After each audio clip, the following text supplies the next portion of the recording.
Bapak, Ibu, saudara dan saudari yang terkasih, mari kita menandai diri kita dengan tanda kemenangan Kristus.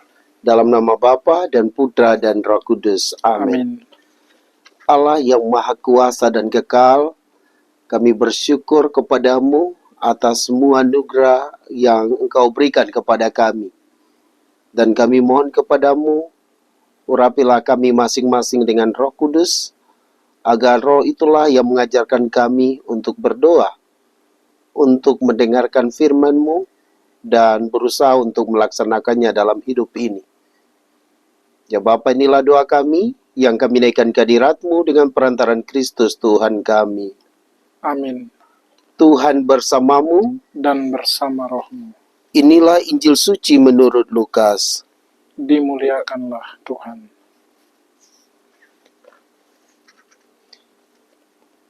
Yesus memasuki kota Yeriko dan berjalan melintasi kota itu. Di situ ada seorang kepala pemungut cukai yang amat kaya bernama Sakeus. Ia berusaha melihat orang apakah Yesus itu. Tetapi tidak berhasil karena orang banyak dan ia berbadan pendek.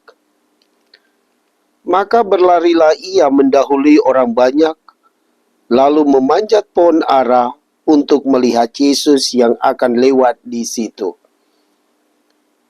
Ketika Yesus sampai ke tempat itu, ia melihat ke atas dan berkata, "Sakeus, segeralah turun. Hari ini aku mau menumpang di rumahmu." Sakeus segera turun dan menerima Yesus dengan sukacita. Tetapi semua orang yang hadir melihat hal itu bersungut-sungut katanya, "Ia menumpang di rumah orang berdosa." Tetapi Sakeus berdiri dan berkata kepada Tuhan, "Tuhan, separuh dari milikku akan kuberikan kepada orang miskin. Dan sekiranya ada sesuatu yang kuperas dari seseorang, akan kukembalikan 4 kali lipat." Kata Yesus kepadanya, "Hari ini terjadilah keselamatan atas rumah ini, karena orang ini pun anak Abraham. Anak manusia memang datang untuk mencari dan menyelamatkan yang hilang." Demikianlah sabda Tuhan. Terpujilah Kristus. Shalom Bapak, Ibu, saudara dan saudariku yang terkasih. Bacaan hari ini amat menarik. Mengapa saya katakan menarik? Karena Sakeus pemungut cukai ingin melihat siapakah Yesus itu. Ia ingin berjumpa dengan Yesus.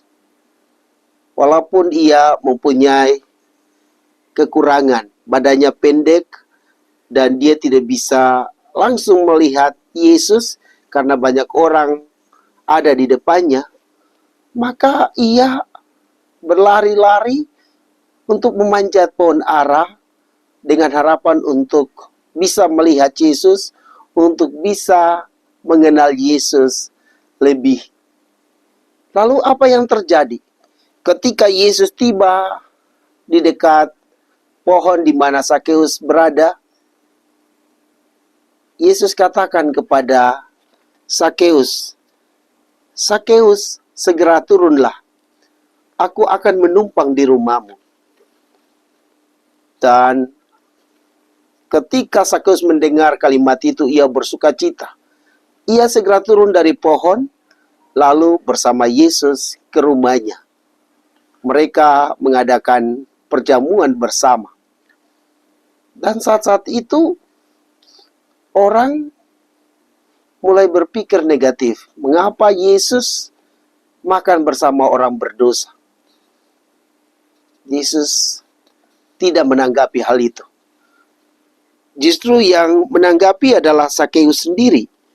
Sakeus berdiri, lalu dia katakan, "Tuhan, separuh dari milikku akan kuberikan kepada orang miskin. Dan sekiranya ada sesuatu yang kuperas dari seseorang, akan kukembalikan 4 kali lipat. Bapak, Ibu, saudara-saudari yang terkasih, mari kita belajar dari Sakeus untuk ingin rindu berjumpa dengan Yesus. Kalau ada kerinduan, ada hasrat untuk berjumpa dengan Yesus, maka mari kita berusaha untuk berjumpa dengan Yesus. Seperti Sakeus sendiri. Kita berjumpa dengan Yesus dengan cara apa? Kita berusaha untuk membaca dan mendengarkan firman-Nya setiap hari. Kita berusaha untuk mengikuti ibadah sabda dan perayaan Ekaristi. Karena disitulah kita akan berjumpa dengan Yesus. Dan diharapkan dengan perjumpaan dengan Yesus, kita bermetanoia. Kita bertobat, kita merubah haluan kita. Kita mau meninggalkan manusia lama kita, kemudian kita mengikuti kehendak Tuhan di dalam kehidupan harian kita. Bapak, Ibu, saudara-saudari yang terkasih, semoga Anda dan saya mau bermetanoia, mau merubah diri seperti yang Yesus inginkan, sehingga saya dan Anda mengalami keselamatan dari Allah. Dan semoga kita juga dapat mengantar orang lain untuk datang berjumpa dengan Yesus, mengalami kasih Tuhan, dan akhirnya dia bermetanoia, dia bertobat menjadi putra dan putri Allah. Semoga demikian. Amin. Marilah kita berdoa. Syukur bagimu Tuhan, karena Engkau menggerakkan hati kami untuk mau berjumpa denganmu. Semoga kami mau datang kepadamu, mengalami kasih dan kebaikan-Mu, dan akhirnya kami bertobat. Kami mengubah haluan hidup kami dari kedosaan kami kepada kekudusan seperti yang Engkau ajarkan kepada kami. Bapa yang Maha Baik, inilah harapan kami, yang kami naikkan ke hadirat-Mu dengan perantaran Kristus Tuhan kami. Amin. Semoga Bapak, Ibu, saudara-saudari diberkati dan dibimbing oleh Allah yang Maha Kuasa, Bapa dan Putra dan Roh Kudus. Amin.